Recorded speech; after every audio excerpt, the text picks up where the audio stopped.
अगला क्वेश्चन बेटे फिर law of conservation of linear momentum से रिलेटेड है। m1u1 plus m2u2 equals to m1v1 plus m2v2। Ball of mass 2 kilogram, पहले object का मास आपको गिवन है 2 किलोग्राम, ट्रैवलिंग एट 8 मीटर पर सेकेंड, ट्रैवलिंग एट 8 मीटर पर सेकेंड स्ट्राइक्स अ बॉल, वो एक दूसरी बॉल से टकरा गया, ऑफ मास 4 kg, उसका मास 4 kg है, ट्रैवलिंग एट 2 मीटर पर सेकेंड, जो 2 मीटर पर सेकेंड से ट्रैवल कर रहा है। Both balls are moving along the same straight line as shown, diagram में शो किया हुआ इसने। After collision both the balls move at the same velocity, collision के बाद दोनों बॉल्स सेम वेलोसिटी के साथ मूव कर रही हैं। What is the magnitude of the velocity, यानी कोलिजन के बाद दोनों की फाइनल वेलोसिटी आपस में सेम हो गई। कोलिजन के बाद दोनों की फाइनल वेलोसिटीज आपस में सेम हो गई, जो v1 है वही v2 है, दोनों को v से रिप्रेजेंट कर लें जैसे कि इसने डायग्राम में भी शो किया हुआ है। तो इक्वेशन क्या बन गई बेटे, m1u1 प्लस m2u2 ऐसे ही equals to m1v plus m2v, क्योंकि v1 v2 दोनों आपस में इक्वल, m1u1 प्लस m2u2 ऐसे ही, इसमें से v कॉमन ले लिया, मेरे पास ब्रैकेट में आ गया m1 प्लस m2, v हमने कॉमन। इसका मतलब यहाँ से अगर मैं वेलोसिटी v का फॉर्मूला निकालूं, m1u1 ऐसे ही, m2u2 ऐसे ही, ये पूरा ब्रैकेट m1 प्लस m2 जो इक्वेशन के इस साइड पे मल्टीप्लाई था उसी तरफ जाकर डिवाइड हो गया, यहाँ से वैल्यू आ जाएगी वेलोसिटी की। तमाम वैल्यूज आपको गिवन है, इसमें सब्स्टिट्यूट कर दें। पहले ऑब्जेक्ट का, पहली बॉल का मास है 2 मल्टीप्लाई बाई u1, उसकी इनिशियल वेलोसिटी है 8, प्लस दूसरे ऑब्जेक्ट का मास है 4, वो ट्रैवल कर रहा है 2 मीटर पर सेकेंड। m1 और m2 को ऐड कर देना है, m1 की वैल्यू 2 है, m2 की वैल्यू 4 के बराबर।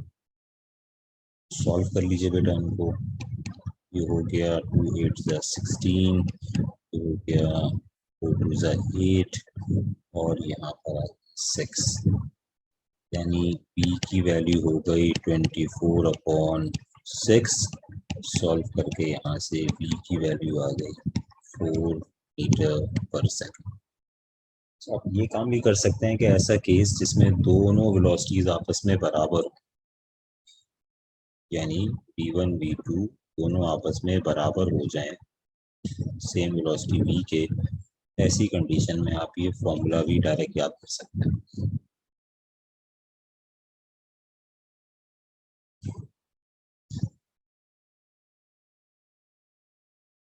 ये फॉर्मूला उस वक्त अप्लाई कर लें जब मोमेंटम का केस हो और कोलिजन के बाद दोनों की फाइनल वेलोसिटीज आपस में इक्वल हो जाए। Law of conservation of linear momentum से रिलेटेड फिर ये अगला क्वेश्चन हमारे पास है। Law of conservation of linear momentum की जनरल इक्वेशन हम लिख लेते हैं। सवाल में कह रहा है बॉक्स ऑफ मास m, एक सिंगल बॉक्स आपको गिवन है, यानी ये जो ऑब्जेक्ट है ये एक्सप्लोड होने से पहले एक सिंगल ऑब्जेक्ट है। A box of mass m equals to 6 kg slides with speed v, उसकी स्पीड भी गिवन है v 4 मीटर पर second across the frictionless floor.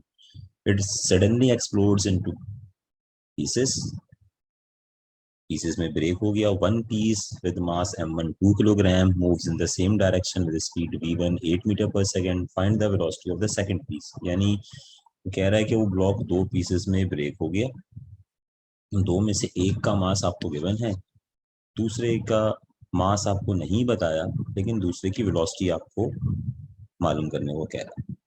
क्योंकि इसमें कोलिजन से पहले एक ही ऑब्जेक्ट है तो मैं इस इक्वेशन को ट्रांसफॉर्म करके ऐसे लिख सकता हूँ, उसका मास और वेलोसिटी हमें बताई हुई है, कोलिजन के बाद की वैल्यू हमें मालूम करनी है सेकंड पीस की फाइनल वेलोसिटी।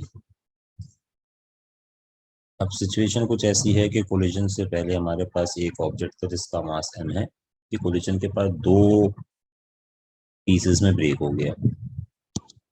एक है मास m1, दूसरा है मास m। कोलिजन के बाद जो दो पीसेस में ब्रेक हुआ उसमें से पहला मास m1 ये आपको गिवन है 2 किलोग्राम्स के बराबर। ये वैल्यू हो गई मेरे पास 2 किलोग्राम्स। दूसरा मास कैसे निकालेंगे तो देख लें भाई, टोटल मास आपको गिवन था 6 किलोग्राम्स, उसमें से एक मास 2 किलोग्राम हो चुका, इसका मतलब लाजमी तौर पे ये मास 4 किलोग्राम्स होगा।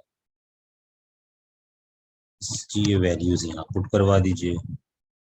कोलिजन से पहले का मास 6 था, उसकी वेलोसिटी 4 थी। कोलिजन के बाद पहला मास m1 हमारे पास 2 किलोग्राम गिवन है, इसकी वेलोसिटी v1 की वैल्यू 8 है। कोलिजन के बाद दूसरा मास का जो पीस है वो हमारे पास 4 किलोग्राम निकला, जबकि इसकी फाइनल वेलोसिटी v2 हमें नहीं मालूम। सॉल्व कर लीजिए इनको।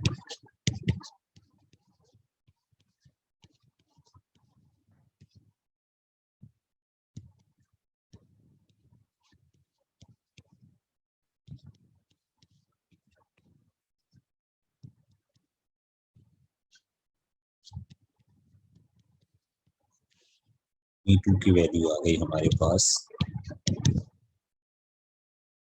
2 मीटर पर सेकेंड। इस सवाल में ट्रांसफॉर्मेशन देख लीजिएगा बेटा, जो हमने law of conservation of linear momentum की इक्वेशन की है। ये कोलिजन से पहले हमारे पास सिंगल ऑब्जेक्ट है, तो हम m1 m को m से रिप्लेस करवा रहे हैं। दोनों की अलग अलग वेलोसिटी u1 u2 की जगह v से रिप्रेजेंट कर रहे हैं, जो हमें क्वेश्चन में गिवन थी।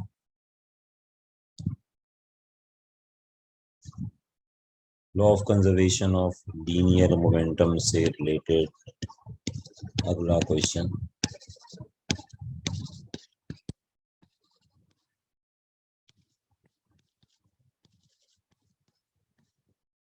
क्योंकि सवाल में ये वजाहत हुई भी है कि इनिशियली वो चाइल्ड, वो बोर्ड जिनके मासेस स्मॉल m और कैपिटल M से रिस्पेक्टिवली रिप्रेजेंट किए हुए हैं, वो दोनों रेस्ट में हैं।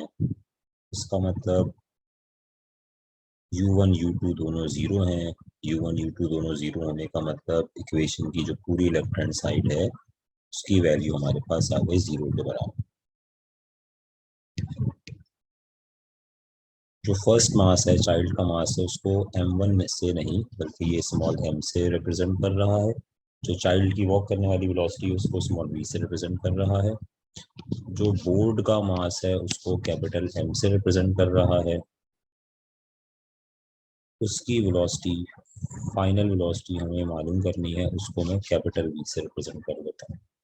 इस इक्वेशन को अरेंज कर लीजिए।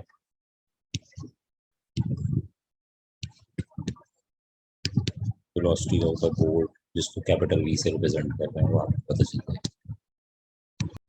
तो साइन इसमें पूरी कॉइलिंग को शो कर, क्योंकि जो ऑप्शन आपको गिवन है उसमें वो पूछी रिकॉइल स्पीड रहा है, तो इसलिए उसने नेगेटिव साइन के साथ नहीं दिया है। Option B correct. देखें, अगर वो आपसे final speed of the board पूछता ना तो ऑप्शन में माइनस साइन लगाना जरूरी था। जब वो लफ्ज रिकॉइल यूज कर रहा है तो ऑप्शन में माइनस साइन नहीं होगा। रिकॉइल का मतलब ही अपोजिट डायरेक्शन है। हम न्यूमेरिकली कैसे पहचानेंगे कि वो रिकॉइल स्पीड है या नहीं? माइनस साइन से तो हमारे पास तो माइनस साइन आना चाहिए। हमने निकाल ली कि भाई ये रिकॉइलिंग को शो कर रहा है। चूंकि सवाल में वो लफ्ज ही रिकॉइल यूज कर रहा है, इसलिए माइनस साइन के बगैर आपको ऑप्शन दे रहा है, यही आपने सेलेक्ट करना।